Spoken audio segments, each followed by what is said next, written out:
जय हिंद साथियों, स्वागत है आप सभी का अपने YouTube चैनल ज्ञानालय पर। दोस्तों, आज हम लोगों का एक न्यू टाइप का क्वेश्चन है और रेशियो से रिलेटेड है। और ये क्वेश्चन अगर आप लोग देखोगे प्रीवियस ईयर्स में तो ये बहुत बार रिपीटेड है। ठीक है, आप कोई भी एग्जाम ले लो, एसएससी का ले लो, रेलवे का ले लो, ठीक है, तो उन सभी में कहीं ना कहीं आपको ये देखने को मिल जाएगा। ठीक है, एक्स वाई मान के लगाते थे तो उसमें बहुत समय लगता था। उसी समय को बचाने के लिए आज हम आपको एक नए अप्रोच के साथ में इसको बताएंगे। एक इसकी विशेषता ये भी है, चाहे इसमें जोड़ने के लिए कहा जाए या घटाने के लिए कहा जाए, दोनों का सेम मतलब होता है, इसमें सेम अप्रोच लगने वाला है। ठीक है, तो इसलिए ये अपने आप में और एक यूनिक होता है। तो इसमें करना क्या है बेसिकली, जैसे मान लीजिए यहाँ पर क्वेश्चन दिया गया है, दिए गए संख्याओं में से क्या घटाया जाए कि प्रत्येक संख्याएं समानुपात में हो जाएं। ठीक है, यदि संख्याएं 23, 39, 32 एंड 56 हों, ठीक है, तथा x+4 एंड 3x+1 का मध्यानुपाती भी क्या होगा। यानी कि इसमें आपसे दो क्वेश्चन पूछा गया है। ठीक है, तो इसको हम लोग कैसे सॉल्व करेंगे, इसी लॉजिक को आज हम लोग इसमें सीखेंगे। ठीक है, आई होप आप लोगों को बहुत आनंद आएगा। ठीक है, इसको सॉल्व करने में। तो उसको कैसे सॉल्व करना है, आइए इसको हम लोग अब सीखते हैं। क्या है, सबसे पहले ये जो नंबर यहाँ पर दिया गया है इसको हम लोग लिख लेते हैं यहाँ पर। ठीक है, सॉल्व करने के लिए 23, 39, 32 एंड 56। ठीक है, अब करना क्या, फर्स्ट स्टेप में इन दोनों को ऐसे दो दो का पेयर बना लेना है। ठीक है, जब भी हम इनका रेशियो निकालते हैं तो चूंकि ये रेशियो में होते हैं तो इसलिए हम इनका क्या बना लेते हैं, पेयर बना लेते हैं। अब फर्स्ट स्टेप में हमें क्या करना है, इन दोनों का डिफरेंस निकाल लेना है। यानी कि 23 और 39 का जब हम डिफरेंस निकालेंगे साथियों तो यहाँ से निकल के आ जाएगा 16, और 32 और 56 का जब हम लोग यहाँ पर डिफरेंस निकालेंगे तो यहाँ से निकल के आ जाएगा 24 हो जाएगा। अब देखो, चूंकि हम लोग यहाँ पर रेशियो निकाल रहे हैं तो चूंकि ये देखो 16 है और ये 24 है, ऐसे हम अगर इसको मल्टीप्लाई करेंगे तो ये चूंकि बहुत लेंदी हो जाएगा, कैलकुलेटिव हो जाएगा। तो जब भी ध्यान रखना, डिफरेंस निकालने पर ये दोनों अगर सिंप्लीफाई होंगे तो आप लोग इसको सिंप्लीफाई कर लीजिएगा। जैसे ये 16 है, ये 24 है, तो ये दोनों ही 8 का मल्टीपल है, तो इसको हम लोग 8 से सिंप्लीफाई कर लेंगे। यहाँ पर हो जाएगा 2 और यहाँ पर हो जाएगा 3। ये तो हो गया मेरा फर्स्ट स्टेप। इसमें क्या करना है, सबसे पहले जो नंबर दिए जाएंगे दो दो का पेयर बना के उनका डिफरेंस निकाल लेना है। ठीक है, फिर क्या करना है, अगर ये दोनों सिंप्लीफाई होंगे तो इनका आपको क्या कर देना है, सिंप्लीफाई कर देना है। और अब यहाँ पर जो रेशियो आ गया, ठीक है, अब सेकंड स्टेप में क्या करना है, ये जो इनका रेशियो निकल के आया है, ठीक है, इसका इसमें मल्टीप्लाई कर दो। ठीक है, और इसका इसमें मल्टीप्लाई कर दो। तो इसका जब इसमें मल्टीप्लाई आप करोगे तो 23 3 हो जाएगा 69, और इसको जब आप करोगे तो यहाँ पर हो जाएगा 64। ठीक है, अब आप इसका मल्टीप्लाई इसमें कर सकते हो तो इसका आपको इसमें मल्टीप्लाई करना पड़ेगा। ठीक है, तो सेम अप्रोच है। अब क्या करना है, इन दोनों का आपको डिफरेंस निकालना है। जो आप यहाँ से मल्टीप्लाई करोगे 23 का, इसमें जब आपने मल्टीप्लाई किया 3 में तो आ गया 69, फिर हमने इस रेशियो का इससे मल्टीप्लाई कर दिया, आ गया 64। ठीक, अब जो यहाँ पर मल्टीप्लिकेशन आया है इन्हीं का हमें डिफरेंस निकाल लेना है। अगर देखो 69 और 64 का जब हम डिफरेंस निकालेंगे तो यहाँ पर आ जाएगा आपका 5। ठीक है, यहाँ से डिफरेंस क्या आ गया, 5। अब यहाँ का जो डिफरेंस आया है, जैसे यहाँ पर आप अगर देखोगे तो ये 2 और 3 जो रेशियो आपने निकाला इनका भी डिफरेंस निकाल के उसी से डिवाइड कर देना है। तो यहाँ से क्या आया डिफरेंस, 3 और 2 का जब डिफरेंस आप लोग निकालोगे तो हो जाएगा 1। तो यानी कि इसको आप जब 1 से डिवाइड करोगे तो ये क्या आ गया, संख्या 5 आ गया।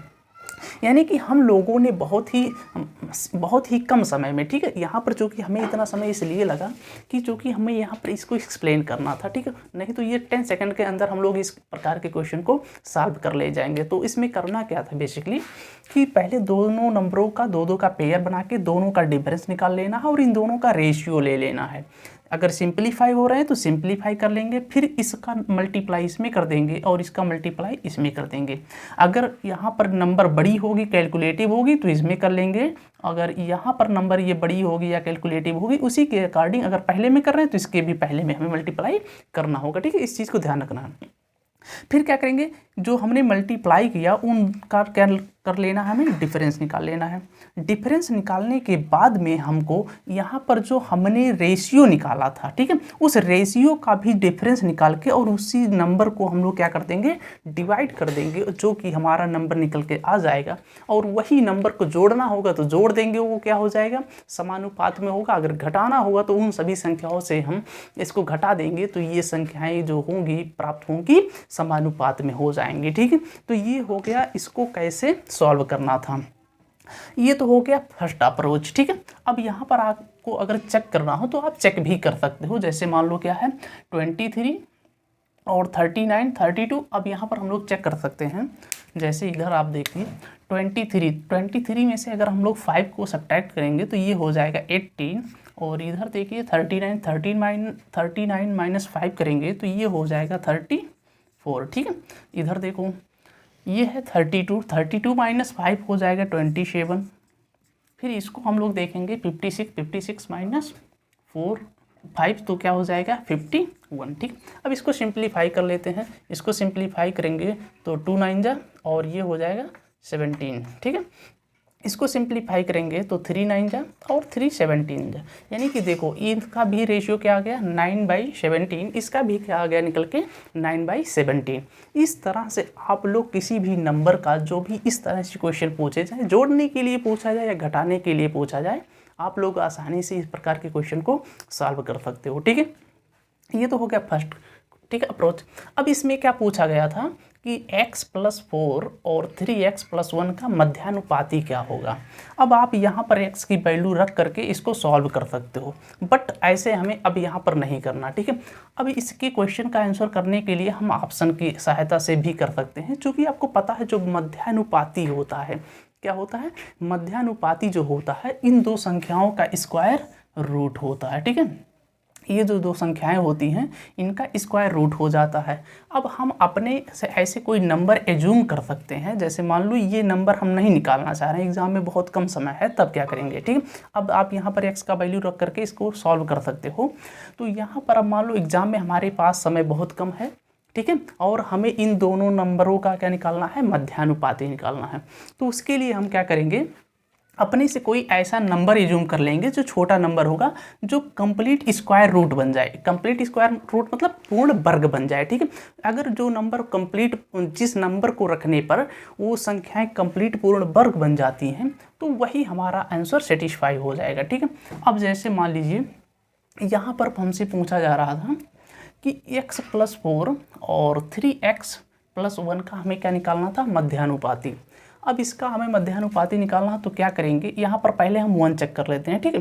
1 रखेंगे तो 1 + 4 5 हो जाएगा, इधर क्या हो जाएगा 4, 5 4 जा कितना हो जाएगा 20, जो कि पूर्ण वर्ग नहीं बन रहा है, यानी कि यहाँ पर हम 1 नहीं रख सकते थे। 2 चेक कर लेते हैं, 2 रखेंगे तो यहाँ पर 6 हो जाएगा और यहाँ पर हो जाएगा 7 और ये 42 हो जाएगा, ये भी नहीं बनेगा, ठीक है। अब देखो, अब इसको और जल्दी से कैसे करना है, एग्जाम में तो इतना भी समय नहीं है कि एक एक को हम वहाँ पर चेक करें, ठीक है। 1 रखें, 2 रखें, 3 रखें, तो क्या करना है, इसको हम एज्यूम कर सकते हैं कि यहाँ पर किस नंबर को हम रख दें कि ये पूर्ण वर्ग बन जाए। तो यहाँ पर आप देख सकते हो x में अगर हम 5 को ऐड कर दें तो ये नंबर क्या बन जाएगा, 9 बन जाएगा, जो कि क्या होता है, पूर्ण वर्ग होता है 3 का, ठीक है। अगर यहाँ पर रखते हैं तो 3 5 जब 15, 15 + 1 कितना हो जाएगा 16 हो जाएगा, जो कि ये भी एक अपने आप में कंप्लीट पूर्ण वर्ग है। तो यानी कि यहाँ पर हम क्या रख सकते हैं, x की वैल्यू 5 रख सकते हैं, जिससे यह नंबर क्या बन जाएगा, कंप्लीट पूर्ण वर्ग बन जाएगा, ठीक है। अब आइए इसी को हम लोग सॉल्व कर लेते हैं। यानी कि जब x के स्थान पर हमने 5 रखा तो ये हो गया 5 + 4 9, 9 का बाहर निकल के आ जाएगा 3। यहाँ से हमने देखा 5 3 जब 15, 15 + 1 हो गया 16, 16 का 4 बाहर निकल के आ जाएगा और 5 × यहाँ से 4 आ जाएगा और यहाँ से 3 आ जाएगा, सॉरी, तो 3 और 5 जा कितना हो जाएगा, 3 4 जा 12 हो जाएगा, ठीक है। इस तरह से आप लोगों का जो आंसर हो जाएगा 12 हो जाएगा। क्यों, क्योंकि देखो यहाँ बन जाएगा 9 और यहाँ पर बन जाएगा आपका 16, और वैसे अगर आप लोग देखोगे तो 16 9 जा होता है 144, 144 का जो स्क्वायर रूट होता है कितना होता है 12 होता है, यानी कि 144 का जो वर्गमूल होता है कितना होता है 12 होता है, ठीक। तो इस तरह से जो भी आप लोगों से क्वेश्चन पूछे जाएंगे आप लोग आसानी से इनको आंसर कर पाइएगा। तो इसमें बेसिकली करना क्या था, अगर मान लो ये क्वेश्चन नहीं होता, ठीक है, केवल इतना पूछा गया होता क्या जोड़ा जाए क्या घटाया जाए कि संख्याएं समानुपात में हो जाएं, तो बेसिकली आपको क्या करना है, इन दो का पेयर बना के डिफरेंस निकाल लेना है और डिफरेंस का जो रेशियो आएगा उसको निकाल लेना है। अगर रेशियो सिंप्लीफाई होता है सिंप्लीफाई कर लेंगे, फिर इनका हम लोग इस तरह से मल्टीप्लाई कर लेंगे और इस मल्टीप्लिकेशन का हम लोग डिफरेंस निकाल लेंगे, ठीक है। फिर इस रेशियो का भी डिफरेंस निकाल के उससे इसे डिवाइड कर देंगे, जो आंसर आएगा वही नंबर को अगर हम जोड़ेंगे या घटाएंगे वो संख्याएं क्या हो जाएंगी, समानुपात में हो जाएंगे, ठीक है। और जो नंबर यहाँ से मिलेगा वही हमारा नंबर जोड़ा या घटाया जाएगा, ठीक है। तो आई होप दोस्तों आप लोगों को ये कॉन्सेप्ट समझ में आ गया होगा। इसी तरह से हम आप लोग को और वो वीडियो प्रोवाइड करेंगे, ठीक है, जो कैलकुलेशन से रिलेटेड होते हैं, जो एग्जाम में रिपीटेड क्वेश्चन होते हैं, ठीक है। अब हम लोग मिलेंगे अगली वीडियो लेक्चर में, तब तक के लिए जय हिंद साथियों।